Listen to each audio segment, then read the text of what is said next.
Bagaimana tindakan kita terhadap anak-anak yang luar biasa bisiknya ketika sholat di masjid sehingga mengganggu kekhusyuan kita dalam beribadah? Sudah dinasihati tak juga. Bagaimana Pak Ustadz? Seminggu yang lalu saya dapat kiriman video. Jadi ada 3 orang anak-anak di belakang ributnya minta ampun. Bapak di depan ini emosi, disipakkannya anak tuh terbang. Saya menengok, mak bapak ni pemain taekwondo nampaknya.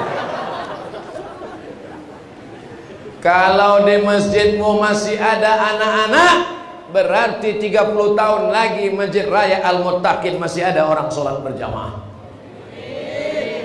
Tapi kalau di masjidmu tak ada lagi anak-anak, lebih banyak batuk daripada ayat, sunyi sepi tak ada suara, alamat masjidmu menjadi sarang walet.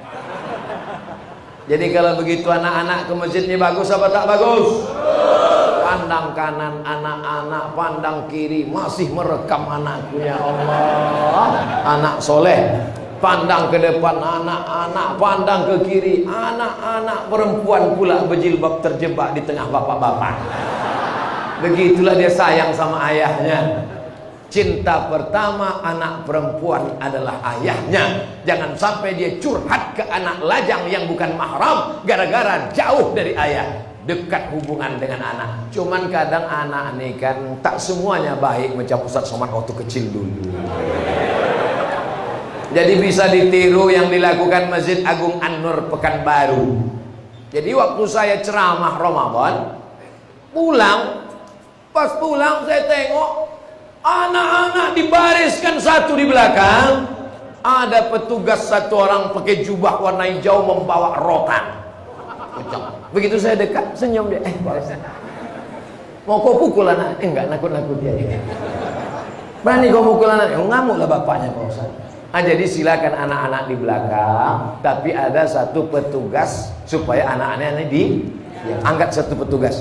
Nanti petugas ini sholatnya belakangan. Pas sudah di ujung-ujung masbuk dia, atau dibuatkan sholat khusus untuk dia berjamaah dengan jamaah yang lain. Sama macam petugas penjaga imam di Masjidil Haram. Karena takut imam ditikam orang dari belakang. Nikam tak banyak, yang mau selfie nih yang banyak.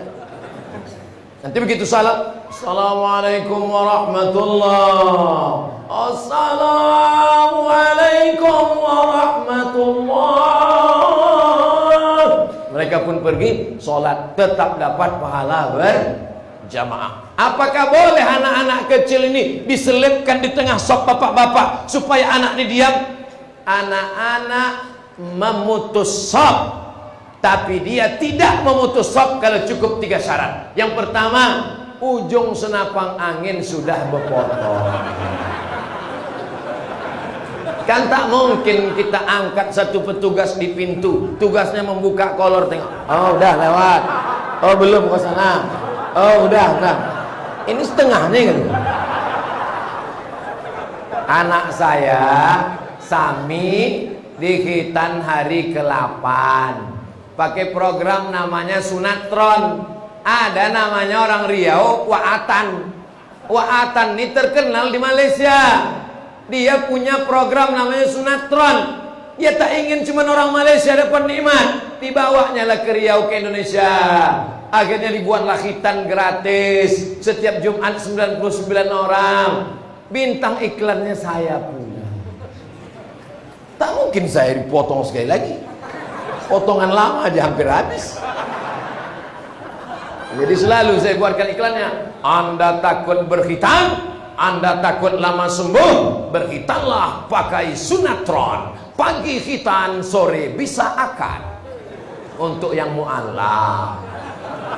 Jadi kadang orang ini takut masuk Islam karena ustadz ini berceramah menakutkan. Yang pertama berkhitan, Nabi Ibrahim umurnya 80 tahun dipotong pakai kampak. Tak jadilah mualaf. Padahal pakai Sunatron ini tak terasa. Nanti saya bawakan. Bukan macam kita zaman dulu. Zaman dulu mau dipotong jam 6 subuh besok, jam 6 malam nih bergerendam di Sungai Deli. Sampai lisut barang. Besok barulah diambil sembilu bambu. Rupanya bapak ini baru pertama kali percobaan, habis. Jadi anak-anak tidak memutus shop kalau dia sudah berkhitan, karena tak ada najis di ujung pistol.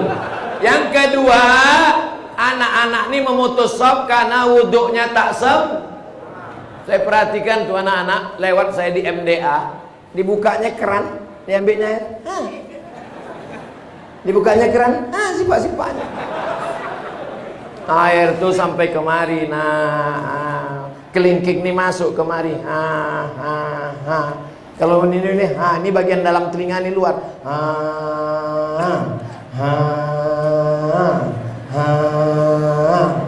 begitu. Sekarang udah ambil. Yang ketiga, anak ini tidak memutus shop kalau dia tahu rukun syarat sholat. Sebab kalau dia tak tahu rukun syarat, wajib, sunat, makruh, kaifiat sholat, bisa memutus shop. Itulah maka jalan keluarnya, kata Syekh Atiyah Safar, anak-anak dikhawatirkan 3, maka dibuatkan satu shop khusus di belah.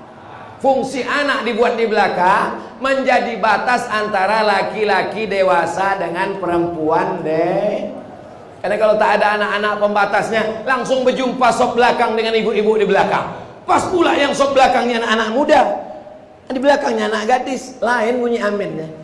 Ghairil maghdubi alaihim waladdallin.